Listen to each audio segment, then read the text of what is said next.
Hello అండి, పచ్చిరొయ్యలు fry చేస్తున్నాను. ఇదిగోండి పచ్చిరొయ్యలు క్లీన్ చేసుకుని పసుపు వేసి కడుక్కున్నానండి. కడిగేసుకుని శుభ్రం చేసుకున్నాను. అయితే మసాలా అంతా వేపేసాను నేను. మసాలాలో ఏంటంటే ఒక ఉల్లిపాయ వేసానండి, ఎందుకంటే డైరెక్ట్గా వేపుకుంటే మనకి మాడిపోద్ది. అందుకని ఒక ఉల్లిపాయ వేసి ఇందులో గరం మసాలా, అల్లం వెల్లిపాయ పేస్ట్, ధనియాల పొడి, జీలకర్ర పొడి వేసేసి కారం, ఉప్పు, పసుపు వేసేసి ఇలా రెడీ చేసుకున్నానండి నేను. ఇందులో పచ్చిరొయ్యలు కడిగేసుకుని వేసుకోవడమే. పచ్చిరొయ్య అయితే బాగా క్లీన్ చేస్తాను. అదే పచ్చిరొయ్య అయితే నేను వేసుకున్నానండి.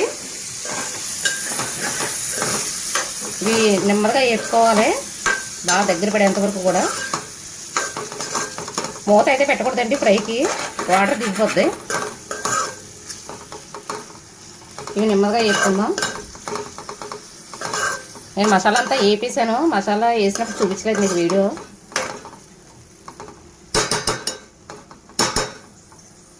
కూర ఎంతవరకు వచ్చిందో చూద్దారండి.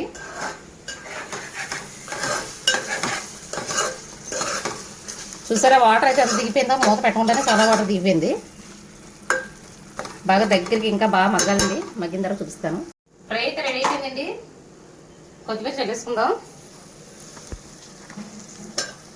ఈసారి హైలో పెట్టుకుని బాగా వేపేసుకుంటే సరిపోద్దండి. అడుగు మాడకుండా చూసుకోవాలి.